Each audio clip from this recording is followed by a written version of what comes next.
Hello, hello. So thanks for coming back. Today I want to talk to you about some essential oils.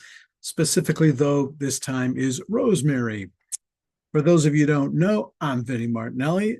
Everybody should know Vinnie Martinelli. He's so cool. I got some rosemary and a rosemary essential oil bottle there.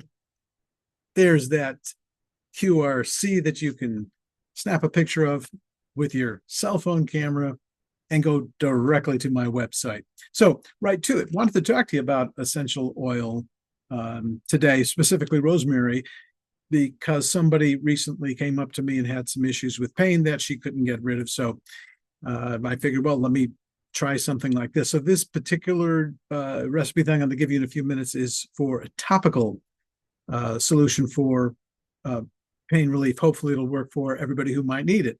So, rosemary essential oil is extracted from the leaves of the, get this, Rosmarinus officinalis plant. That's Rosmarinus officinalis.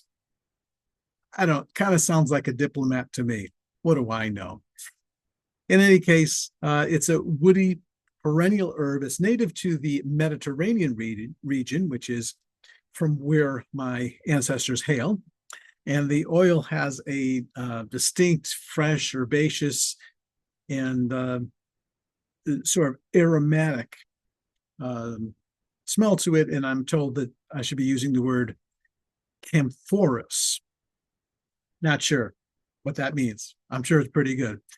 So, what I didn't know till recently is that, along with a lot of other trees and woods and plants and essential oils, is that rosemary essential oil is primarily composed of a few ingredients. I don't want to get into the chemical part of that. What I didn't know, though, is that the specific chemical composition of pure essential rosemary oil can actually vary depending on the chemotype or the chemovar of the actual rosemary plant itself and the growing conditions. So I was unaware of that. So thanks for educating me on that. Rosemary essential oil is known for its versatile properties and wide range of applications to include cognitive function. So it can improve your performance, your cognitive performance, and your memory and your concentration and so forth. Yeah, I could use some of that. It also is good for your hair and scalp. So that's new to me. It can promote hair growth. You can see I've never used it. And it can reduce dandruff. Thankfully, I don't need it. And it can improve your overall scalp health. It's also good for, get this, respiratory support. So rosemary oil can help clear congestion and support respiratory function. I did not know that. So that's interesting. It's also good for your circulatory stimulation, which makes sense. If it's helping your respiratory system, then it may do other things for you. And that's probably why my ancestors, the Italians, use rosemary in a lot of their foods. But in any case, it can improve the blood circulation and promote your overall cardiovascular health. It has antioxidant properties, which I knew because it does possess a strong antioxidant activity, and that can help protect you against the oxidative stress that happens with, just life. We all get that. Speaking of stress, rosemary can be used as a mood and stress reliever. So the aroma itself, the oil, can calm people down. It can have sort of an uplifting effect, and it can reduce anxiety for a lot of people. And it could, again, promote mental clarity. I guess if you get rid of the stress, it's easier to think. So I'm no scientist. And for skin and wound care, so coincidentally, the same day that somebody mentioned that she's having this pain that won't go away, I was just finished trimming my some of the plants in the yards, and I got an open wound, which I didn't even realize until we came up with this conversation. And I noticed that I have a little scar there. Hope you're all crying for me. I feel better now. Thank you. Thank you for worrying about me. So the rosemary oil does exhibit this antimicrobial and anti-inflammatory property. So again, I knew about the antimicrobial, didn't know about the anti-inflammatory, and that's why it's good for various skin conditions and wound healing. So that's pretty good. Now, typically I would use melaleuca oil. So if you want to know the source of these things, by the way, whether it's melaleuca, please contact me, or whether it's any essential oils. I can let you know where I get my stuff and so forth. And uh, rosemary, this rosemary essential oil is generally thought to be pretty safe. Most people can use it and so forth, but you want to make sure that you're diluting it correctly. But listen, if you've got any kind of blood pressure issues or epilepsy, or if you're, anything to do with pregnancy, if you're thinking about becoming pregnant, again, I'm not a doctor, I'm not a food specialist. All of this stuff is just for entertainment value. Don't take my word for it. Go get some professional advice. I'll tell you that in all of my videos. Just go get some professional advice. But I did, some research and found out that it's not really necessarily the best thing to do if you are pregnant or have epilepsy or blood pressure conditions. So anytime you want to use any of these oils, whether they're the oils themselves or the mixtures, you want to do a patch test. So you put it on in some area of your skin where it, probably not your face, for instance, somewhere kind of more safe. Again, do the research yourself here. I'm just going to give you the recipes, but you want to exercise your own precautions. So there's a few ways that you can use rosemary essential oil. You can use it for aromatherapy if you have a diffuser or an inhaler that's appropriate for this, or if you use it topically. So you can dilute it with a carrier oil. If you don't know what a carrier oil is, you probably should not be following any of this stuff. You want to learn a little bit about essential oils before you do anything. And you could add it in some cases to skincare products to make them even better. And you could use that as a dietary supplement in your food and beverages, I'm told. I don't know. I don't believe I've ever had rosemary in a beverage, but that's what appears to be the case. So again, always follow the dilution guidelines and consult reputable sources and healthcare professionals before you use any of the stuff that I'm going to give you. So I want to go right into the first recipe, which is a little bit different than what you might thought I was going to talk about at first. So I did want to talk to you about how to grow it, because part of what I do is I try to bring to the table things that can help people save money, find ways to get cash back, improve their health, and so forth. I am involved with companies that offer health and wellness products, particularly vitamins and minerals and that kind of thing. And in this case, essential oils. So just wanted to briefly go over ways that you can grow it. It's so easy to grow comparatively. So a lot of herbs and spices are easier to grow. So rosemary does thrive in full sun, and you want to have 6 to 8 hours generally of direct sunlight as opposed to indirect sunlight. So you want to pick a spot in your garden, or if you're going to put it in a pot on your deck or whatever, make sure that it does have ample sunshine. Rosemary does like well-drained soil, so sandy or rocky soil is usually okay. So you want the soil to be either neutral, or it could be slightly alkaline. You don't really want an acidic soil for growing rosemary.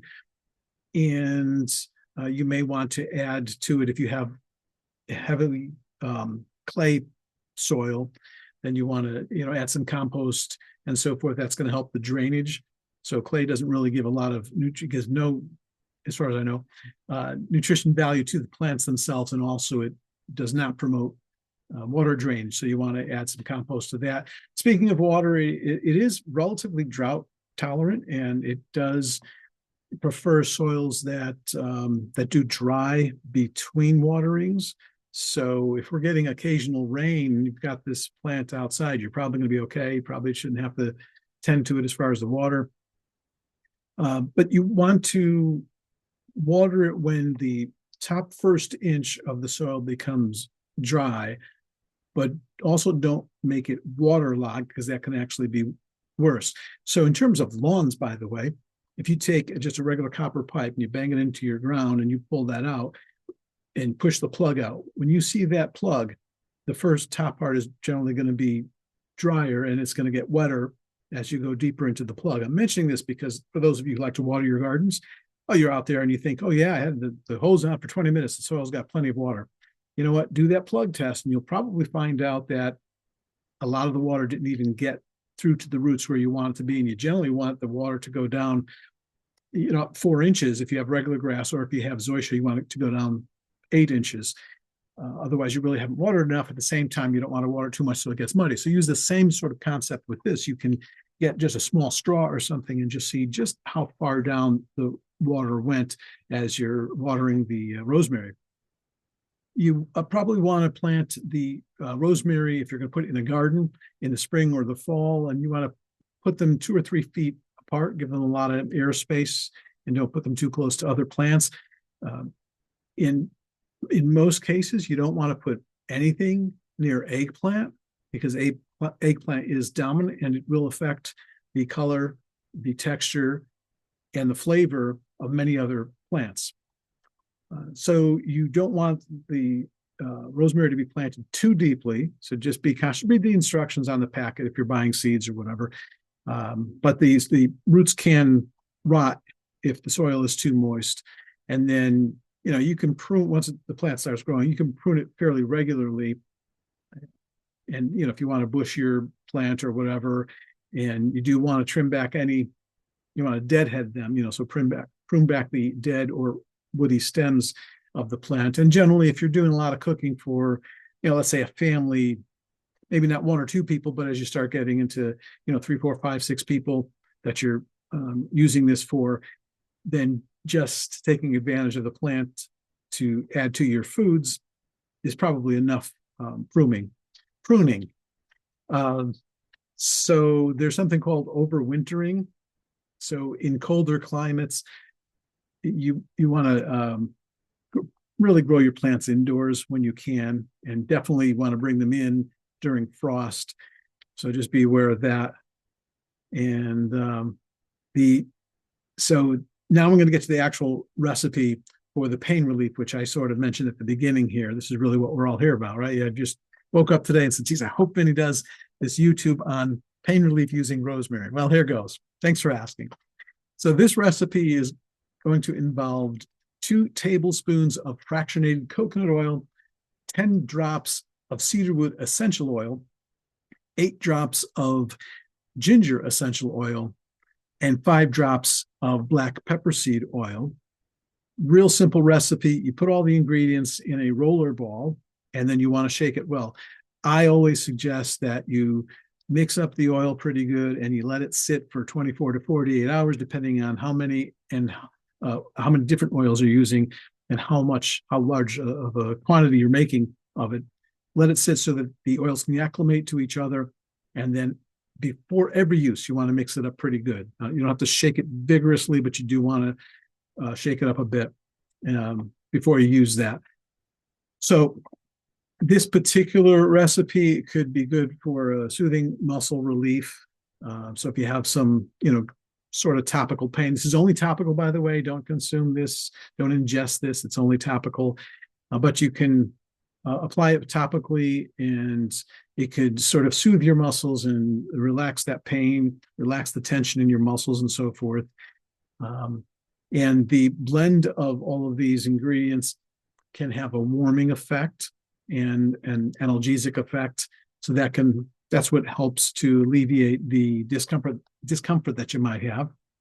So because of those things, it can help relieve that muscle soreness or stiffness or tension in the muscles. And it does promote blood circulation. Most things when you add topically that make you feel heat or warmth, that's what it's doing, is increasing the blood circulation. And that's why you're feeling that heat. So it can warm the muscles, and it can support pain relief and recovery in a natural way, as opposed to going to the drugstore and buying whatever those chemicals are that they put in it that have 82 side effects or more side effects or fewer side effects. I just don't like side effects. So this does provide a natural alternative to those things, and hopefully you'll get some use out of it. Hopefully you don't have any pain in the first place, but if you do, hopefully this will resolve those pain issues for you. And as always, just caution when you're using this over open wounds or sensitive skin. You might not want to do those things. Definitely do the patch test first.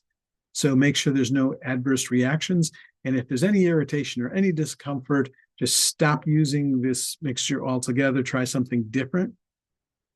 Now, if you don't have the fractionated coconut oil, you can replace that with either olive oil or sweet almond oil. If you don't have the black pepper seed oil, then you can replace that with peppermint oil or eucalyptus oil. So just how you going to use this again, just very gently use the roller ball over the area. You can massage it in a little bit if you want. You can reapply it 2 to 3 times per day. And again, I'm going to mention it's for topical use. Use at your own risk. Do all the research. Make sure you know and understand all of this stuff before you go crazy. And any sign of side effects, just immediately stop the use of it. And you want to store this, by the way, in a cool, dark place.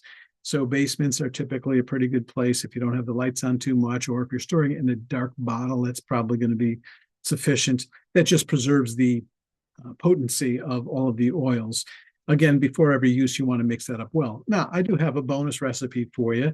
And again, this goes to skincare. This is topical again.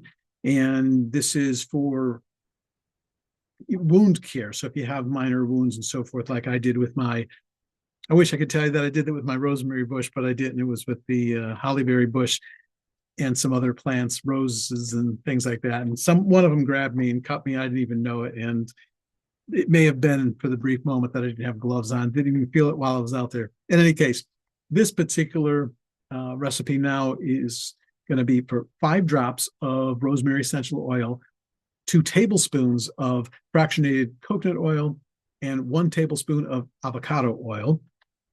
Very similar. Mix all the ingredients in a roller ball, shake it up. I say let it sit for 24 to 48 hours so all the oils get acclimated with each other.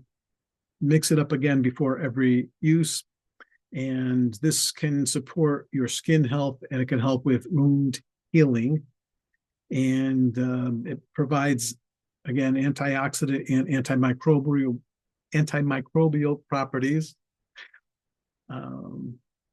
And the avocado and fractionated coconut oils nourish and moisturize the skin. So all these things combined make for a good recipe if you're looking for some relief for your minor wounds. It does promote skin regeneration. So I thought that was pretty exciting. And again, I would use myself, I've used Melaleuca for that, Melaleuca oil, which is a form of tea tree oil. And so many stories I can tell you about the use of that. That's a whole nother thing though. It does help to reduce topical inflammation and to soothe any irritations you might have in your skin. And it does enhance the skin's natural radiance. So, you look a little bit brighter or more natural or healthier.